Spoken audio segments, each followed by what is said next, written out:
Hello YouTube family, how you doing? This is Kofi Baraka, and right now you're in Kofi Baraka's World, episode 4, and the title is called Chosen Ones. Our dietary is elementary. So as always, we're going to start with a nice quick prayer. So God, thank you for this time. Thank you for this occasion. We know that all the eyes that are watching, they're supposed to watch. Please bless everyone during the circumstances, during their struggles, and during the blessed points of their life. And thank you for this opportunity to be able to express your word throughout the masses. Amen. Ashe, Ashe, Ashe. Thank you, God. All right. So basically today, we're talking about what you should eat, what you shouldn't eat. And first thing is, as a people, Black, African, we should not eat no meat. We should stop eating chicken because it causes a lot of mucus. We should stop eating beef, red meat, hot dogs, etc., because it's a lot of sodium, makes you sweat and whatnot. Like you start sweating like Patrick Ewing in the fourth quarter during the 1993 Eastern Conference Final, like you be sweating. So it's just like, you gotta stop, eating that. You can't eat fish. That's a lot of mercury. And you gotta stop eating pork because it kind of slows your mind, your body, and your soul. And all the meats do the same thing, but this one really gives you more of an animalistic, type of mindset. And of course, we gotta stop eating seafood too. So no red lobster, even though it's not real lobsters anyway. It's too much bacteria. So it's like most seafood, to a certain degree, it's like roaches and scavengers of the sea.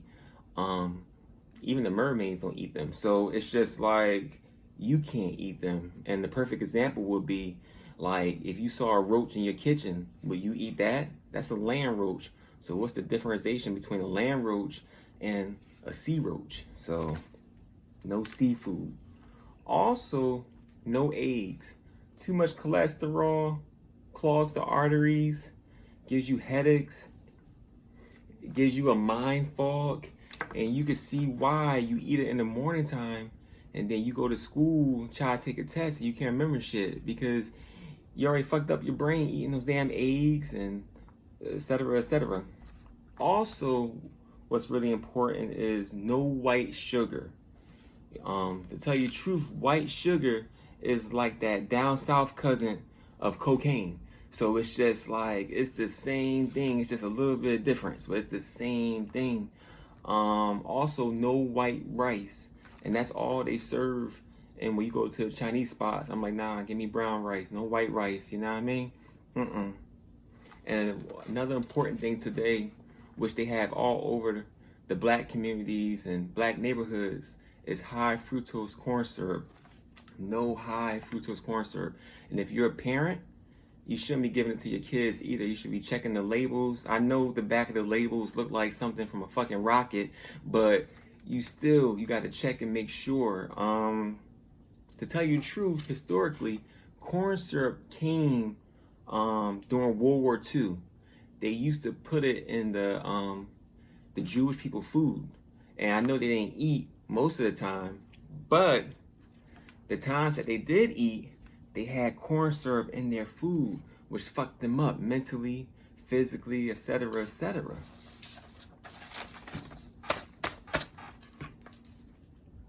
In addition, it also was the introduction of the ghettos. And they first used livestock first, and the animals tore each other apart. Then they used the Jewish people during the 40s or late 30s and the 40s during the Holocaust. And they were about to tear each other apart, if not already. So what do?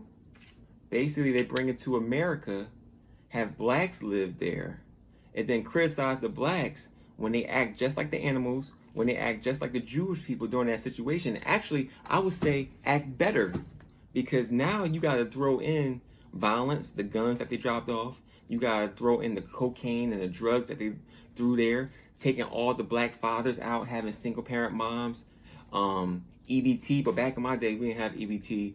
You just had food stamps. So you had the blue ones, the brown ones, you know, red ones. And basically, our ghettos is nothing more than a modern day concentration camp. The only big differentiation is the Jewish people had 5 to 10 years with this bullshit. We're going on 50 to 100 years of this bullshit. But like I said before, corn syrup was utilized to slow down the people.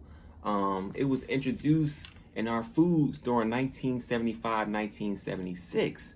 That's why a lot of baby boomers, they ate like their parents, but their parents had the advantage because they didn't have that stuff in the food. So when the baby boomers, people born in the 40s and the 50s, they were in their 20s, they were adults, they didn't know corn syrup was in the food. A lot of times it wasn't even labeled. It didn't really start getting labeled till like the 80s. And the same year, 1975, 1976, maybe like a couple years later, now you got freebase. And freebase is like that crazy uncle of crack.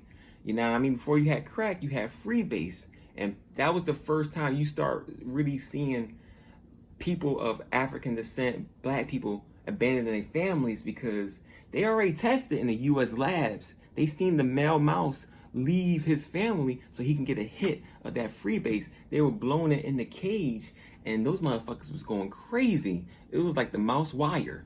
So it was just like, And you gotta think about this. Why did they do all this? Because now this is right after the riots. This is right after the civil rights movement. This is right after affirmative action. This is right after the black woman movement.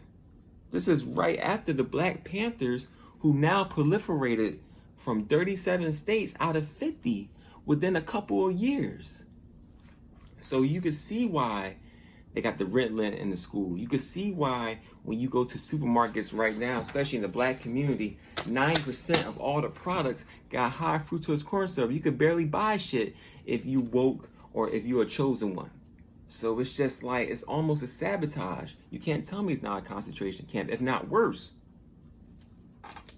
My solution is we have to start having Trader Joe's and Whole Foods and Ralph's and Mom's in the black community. We gotta demand it. And I know it's not the best produce. I know it's not this, that, and the third, but it's a big differentiation than going to Shoppers or going to Food Mart or whatever. You know what I mean? So it's like, and I say this too, if we have to travel and if these places is not in our community, we should get a 70% discount on the food. 70% discount on the food if you of African descent. And if it is in our community, then you could scratch the 70% off, but you have to hire at least 95% of the staff got to be black.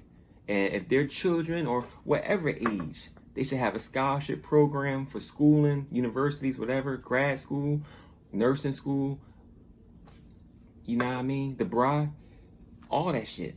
And also, too, they should have benefits, vision, dental, medical, etc., etc. Even a 401k plan, even though we're not going to need that soon because everything's digital, but still, something, man. I got a good quote today, too. And this is my quote, and this is something I wrote. I said this: racism is not based off your skin complexion or hue. It derives off your genetic makeup, which makes you the god and goddess of this planet Earth, universe, and beyond. Be the true god and goddess and change your diets, kings and queens. And like I always say, you can like the videos. And when you like the videos, of course, you'll have more videos. You can subscribe to the channel, as always. And, wait, let me say one more thing, too. I'm going to have a new segment. I'm going to start doing predictions, because that's like one of my gifts.